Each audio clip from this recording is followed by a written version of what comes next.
not doing that. What is up, everybody? What's up, guys? And welcome back to the episode of The Life of Pi with me, your host, P. Young. And joining me, as always, as we work our way through the Yellowstone series, I have Mr. Who's Your Daddy Cheeks? Who's your daddy? Say hello to the good people out there. What's up, America? This camera's looking good tonight, folks. I'm like Camera. the camera's nice and Camera's tight good. view. So this was a interesting episode. It's starting to build up from start to finish. We're starting to get our momentum. Our big problems happening that we've been talking about the last couple of weeks. We're getting he's got the official beer of Yellowstone. The Coors is the official beer of Yellowstone, but the official beer of I Yellowstone. like my Bush. I'm gonna let that one ride for a second. I'm gonna let that one ride.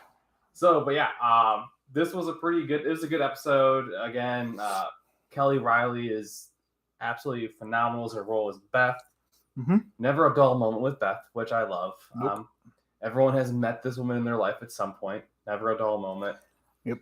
So basically, we lead off with Beth is in jail from beating the shit out of a tourist who said she's going to fuck her husband and take her home, but she could watch. So anyone worth their water would do the same thing that Beth did. And either way, woman, male or female, you're not gonna. If you're marriage, you're not gonna let someone talk to you like that. Basically, I would hope not. In my own personal opinion. Yeah, I mean, I think that the girl definitely escalated it more than she needed to, and it's honestly it's her fault. Yeah, if we're looking to look at it. And the way you got to look at it is Rip is like, no, please don't. That's a bad idea. Oh shit. Here we go. Yeah, and so of course we know the only person that could be her lawyer is Jamie. And we know her love-hate relationship with Jamie is, I mean, I would say up and down, but it's been mostly just down. I don't know how far down it's going to go, but it just continues to go down. And so, like, Beth basically walks in and tells him, like, you're going to get me off on these charges because I own you. Because you train stationed your own father. I mean, spoiler alert, but if you don't know at this point, then sorry, you shouldn't be watching right now. Yeah. Spoiler alert.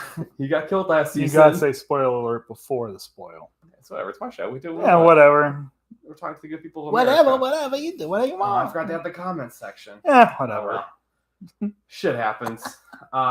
Let's see. Yeah. So then we have John Dutton. I'll let you kind of break down kind of what happens. Like he's in his office. He's been in office for what? About a week now. And you kind of break down what happens with his assistant, which is it's just awesome. So they're pretty much walking down the hallway of the State House. Yeah. And they pass this room, doors open, and it's like a conference room. And he kind of asks her, you know, hey, who are they? And she's like, oh, those are the policy advisors. Well, for who? For you, Mr. Dutton. And he takes a pause, and you can tell he's kind of like, how are they advising my policy if I don't talk to them or whatever? So anyways, he walks into the room, and there's this like really weird pause, you know, and you see 12 people sitting there, maybe 14 people, at least 12 people. And the chief advisor is sitting in John's seat, which I find kind of funny. You know, he's not sitting in his own seat. And John walks in and walks up and goes, "You're in my seat." Being John, the bulldog he is. And he's like, what are we discussing? What policy are we discussing today? And no one answers. Everyone's too afraid to answer. Yeah, because no one knows how to respond. Because they've never actually met John at all. And so he picks up this list and he starts saying, okay, environmental this, environmental that, and he looks right at the chief advisor, goes, who are you? He says, my name's blah, blah. It doesn't matter. And he goes, and who are you? And he goes, oh, I'm your, chief policymaker or strategist, whatever it is. Yeah. And he's like, all right. And he goes, I've tried to schedule a lunch with you, but you're not taking lunches. And he's like, where's your office? He goes, oh, it's right down the hall. He goes, funny, mine is too. You ever think about stopping in to say hi, say howdy? He's like, oh no, that's my bad, my mistake. He goes, yep, absolutely it is. So he starts talking about, and what I really love is that you can tell that this is exactly what's going on in our country right now, that there's things happening that people are completely unaware of, and things that just don't make any sense. So they have this discussion about sagegrass, right? And they want to save the sagegrass by eliminating the natural gas pipeline coming through, because it's going to get rid of all the sagegrass, or a lot of it, whatever. But they want to install, what, 7,000 acres of solar panels. Yeah. So 7,000. That's like half the state. Whether it's 7,000 acres or 7,000 solar panels, whatever it was, it's a lot. Yeah. That's going to cover an enormous amount of ground. Open land, yeah. Yep. So John just says this doesn't make any sense. So he goes, what happens? How if we put in all these solar panels, we're going to clear out the sagebrush, right? Well, yeah. Well, the sagegrass grows in the sagebrush. So you're willing to get rid of the sagegrass to put in solar panels, but you're not willing to get rid of the sagegrass to put in the pipeline. If I even said that right. You're close enough. And he starts talking in a serious tone, and John's like, just shut the hell up. I can't even take you seriously because you're serious about this. And he starts talking, he goes, you know what? Enough. You guys are wasting taxpayers' money, so you're all fired. Just like that. All gone. And then he asked his assistant, he goes, how much money did we just save? Is it Lorelei? I can't remember. And he asked, yeah. Yeah, it's like, how much money did we just save? And she's like, well, by the looks of it, $1.6 million if you're serious. He's like, I'm totally serious. And he goes, you're all fired. He walks away. And I love his line of, he's like, oh, it's a great day for the state of Montana. Saving all this money. But I just love the way John, walks in and just takes absolute control of a room. In a second. It's his way or the highway. And I'm tired of the wishy-washy and all bent over backward. Like, as a leader, you need to be bold. You need to be the alpha. You need to be absolutely on top of it. And you have to be a bulldog. You have to be a bully. Yeah, you have to. You're a leader. You're the governor. You can't have soft leaders. Soft leaders don't get anything done. They create more problems than they actually try. Weird. Huh. Okay, we're gonna stop that. I wonder where that could go, huh? And so our next scene, like Beth, with the help of Jamie, gets off.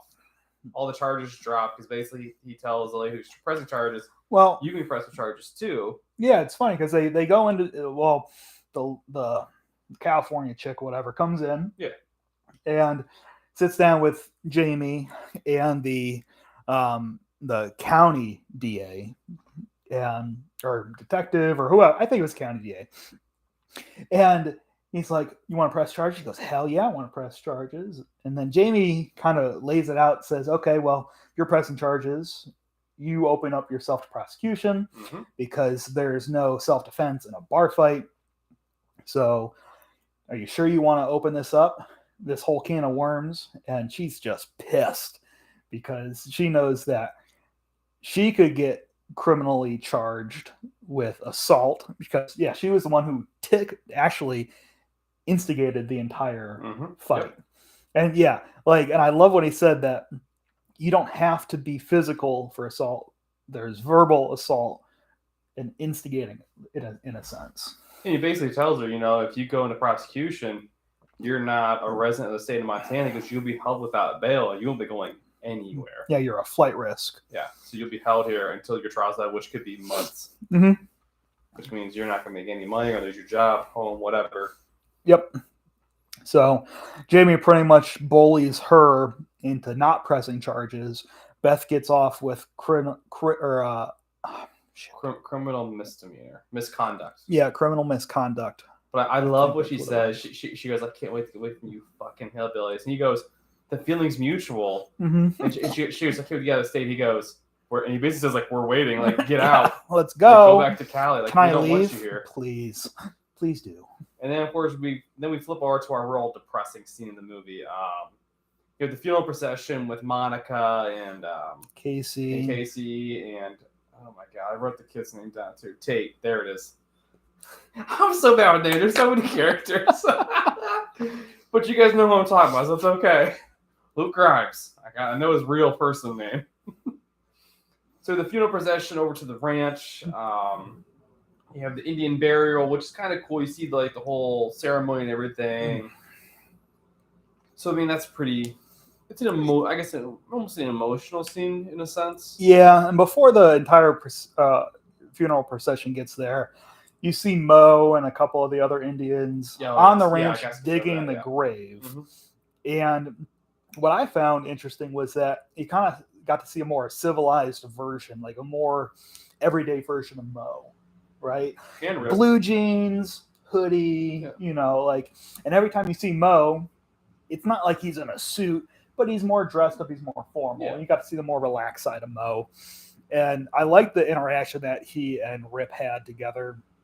And I was telling you earlier that, Rip is a very, if you looked from the outside and saw Rip and you judged who his character was, mm-hmm. you would think that he was evil for everything that he's done. Yeah. But, Mo, I look at Mo and Rip as the same sort of person. They're very...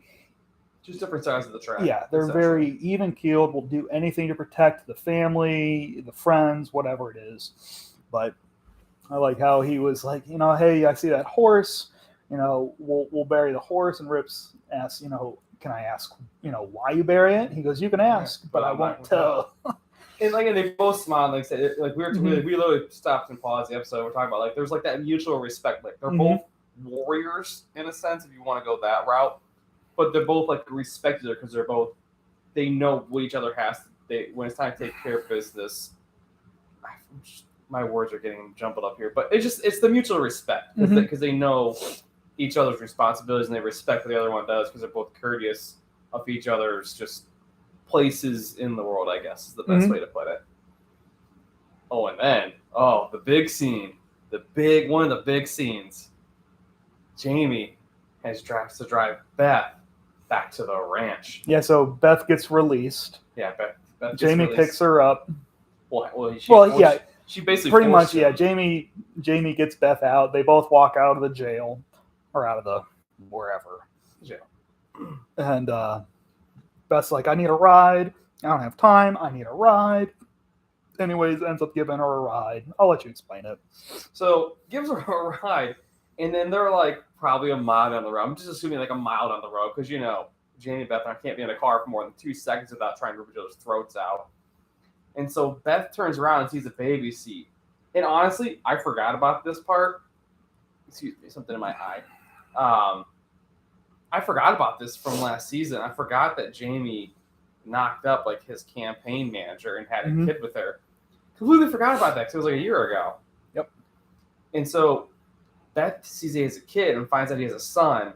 And as we know, Jamie took her to an abortion clinic, in flashbacks and made her basically had her uterus cut out, I think is what she said. Yep, her whole womb. And then so she just assaults him brutally while they're probably going 67 miles an hour down the road. Gets out of the car and Jamie tries to chase after her. And then Beth basically goes, enjoy your son because the next time you see him, that's be the last time you see him. She goes, I'm going to steal your baby. I'm going to take him away from you. I'm going to steal fatherhood from you. And you'll never see him again. And, I don't care what you say. You leave the kids out of it. Yeah. That's it's an innocent child. That's evil. Yeah. That is pure evil. And so Beth decides to walk off on her own, and Jamie gets in his car he's going to hit Beth and kind of swerves at the last second. And it's yeah, that was a tense couple seconds there. Is Jamie going to run over Beth? Is he not? What's going to happen? And obviously, he doesn't. But man, what a tense scene that was. Yeah. That's one of those things that you're on the edge of the seat because Taylor will kill off a character at any given moment. But he hasn't done it in forever. No. He needs to soon. It better be Jamie. It better be Jamie. And then, of course, we have, John goes down to Helena and meets with, what's her name? His old fling. Leanne. What? Leanne. And then, so basically, he, complains about life, and she goes, that's the gig, pretty much. So he goes back to the house, and... Or Linnell. There it is. Yeah, we won't get the name right. So then we go back to the ranch, and we see that, the funeral procession is there, and John was told about it, and Beth's there, and you basically see the end of the funeral, proceedings, and of course, Rainwater's there, Mo and Monica. I think it was a pretty good take on, we have our traditional funerals. Yeah, it was really cool. And it was interesting to see the different types of traditions that there are. And obviously, this is a Native American ceremony, so they have all the drums and everything. So I think it was a really well done scene there. But obviously, at the end of that scene, Rainwater comes up, says, "Hey, look, it's time to talk. This is not the place, but we need to talk." So, and then the next scene is honestly, the same scene, but about comments later, he basically tells John, he goes, "This is the place or time, but they need the comfort." And the back and forth that John and Monica have in the scene is actually it's a very emotional scene because, as you guys know, they've never really gotten along, honestly. Here and there, they don't really get along as good as they should. Rainwater and John? No, Monica and John. Oh, yeah. They don't really get along that well, and so, John comforts Monica on the worst days of her life, and basically, talks about how she gave the kid the greatest life ever, the short life. It was a perfect life. Because as we know, John lost his kid Lee in the very first episode of the season, which to me was the most the craziest thing ever. An hour and a half in, gone. I was like, wait, what? No, and he just did it, and it was just it's a great acted scene. It's a great scripted scene. Just the lines they have and just everything. And it's an awesome scene. Honestly, it's a very emotional scene, very intense, tugs at the heartstrings, which Taylor Sheridan is very good at doing. He just rips your soul out at least once an episode. He's very good at that. Yeah, I just realized we skipped over. John had to go back to his office because the Game and Wildlife officers were there. I know that bad boy. So yeah, he has to go back after he fires everyone. Yes.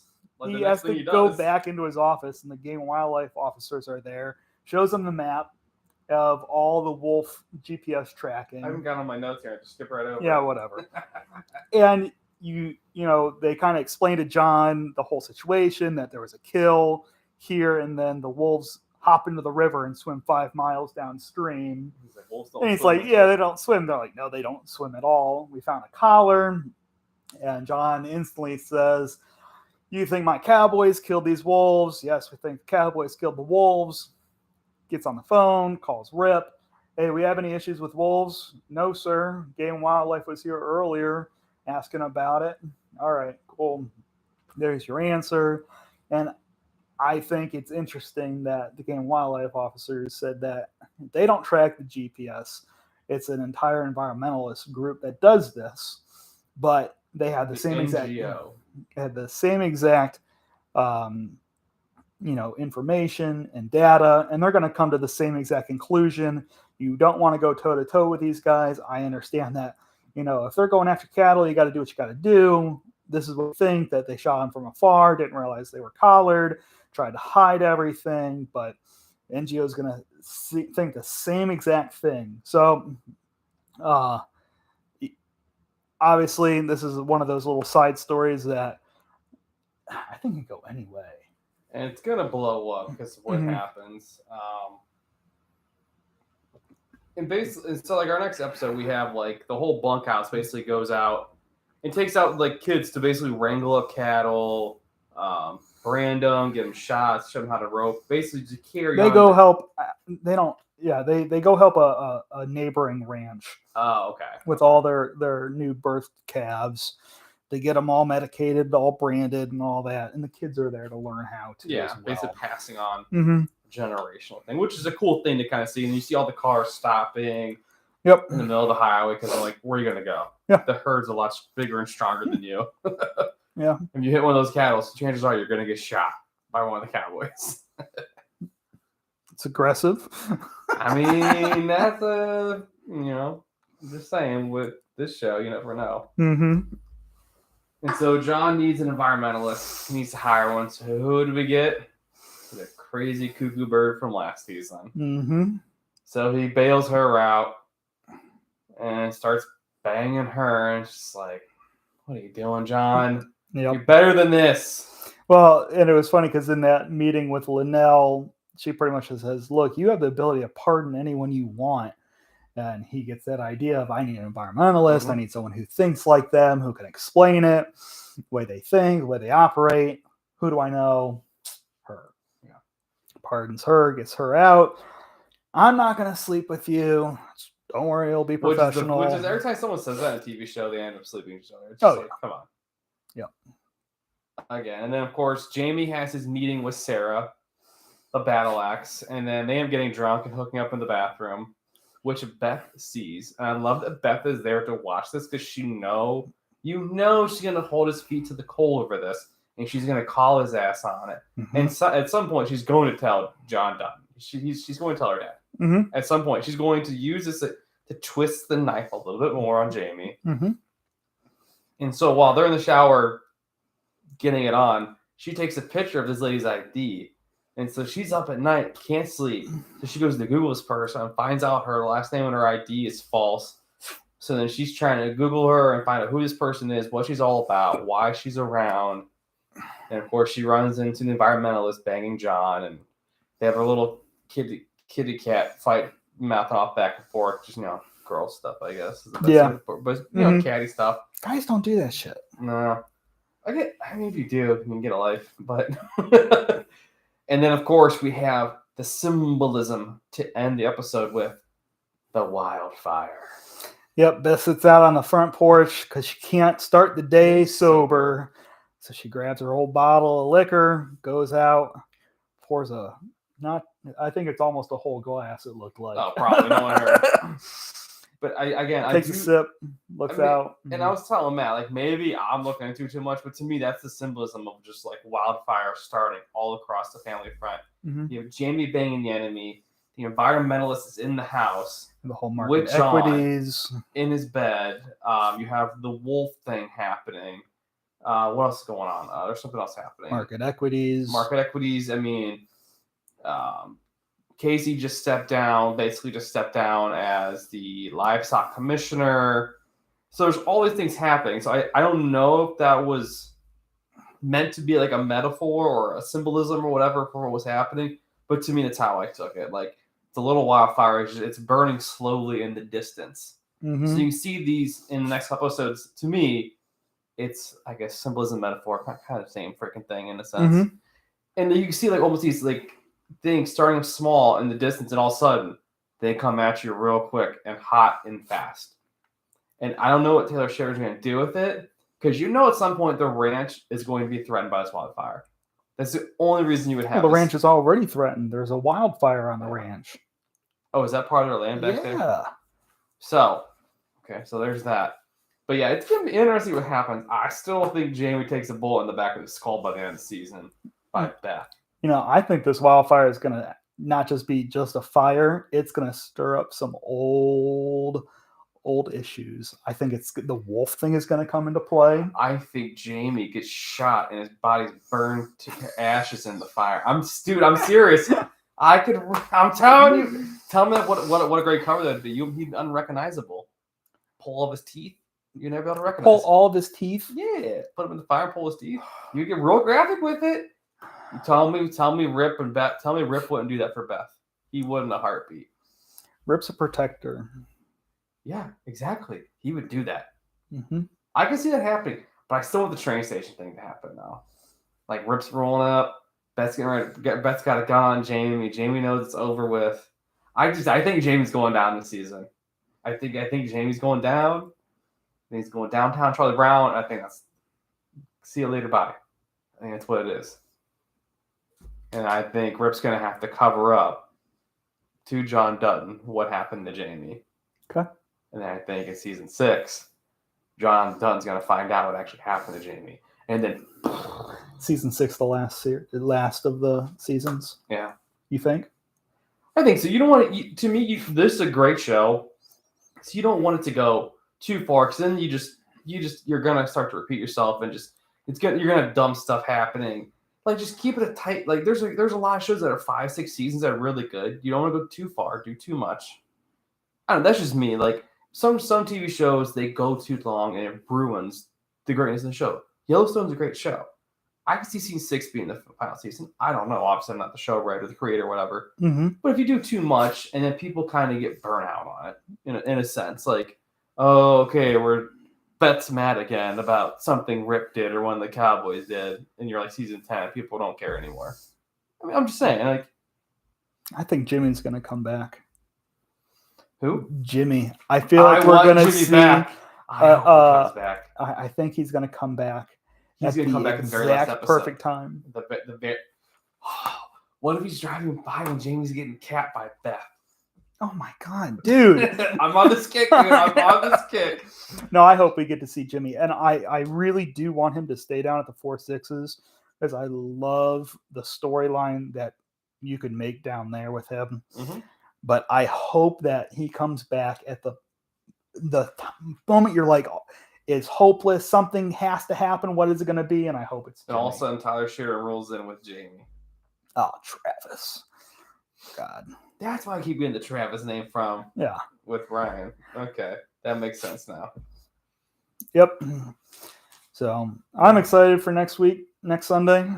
And also in 2 weeks, folks, I will be on the road, I guess is the best way to put it. But we will still be attempting to do a live show while I'm out of state. Well, I'm not going to tell you where I'm going to be yet. But I'll be out of state, so we're still trying to do a live show Monday night. It's one of the best states in the country. Yes, it's warm. I'll be golfing every day. Well, you just gave it away. That could be in Arizona. No, it's not the best state in the country. Well, sure as shit ain't New York. Or California. Ooh. Maybe it's Nevada. Or Illinois. Ew, too cold there. Or all of New England. Mexico. Or Maryland. Okay, we're then the friggin' states, dude. Or Washington, or Portland, or Oregon. All right, folks. Well, we're gonna wrap this up. It's been nice. Hope you enjoyed the show. We will be back next week to talk about what episode number 5. We have 5 more after next week. So there's 6, 5, 6, 5, 6, 7, 8, 9, and 10. There's 6 episodes left. Okay, whatever. Math isn't my strong suit. Fuck math. All right, on that note, I hope you enjoyed your slice of pie. Later. Bye.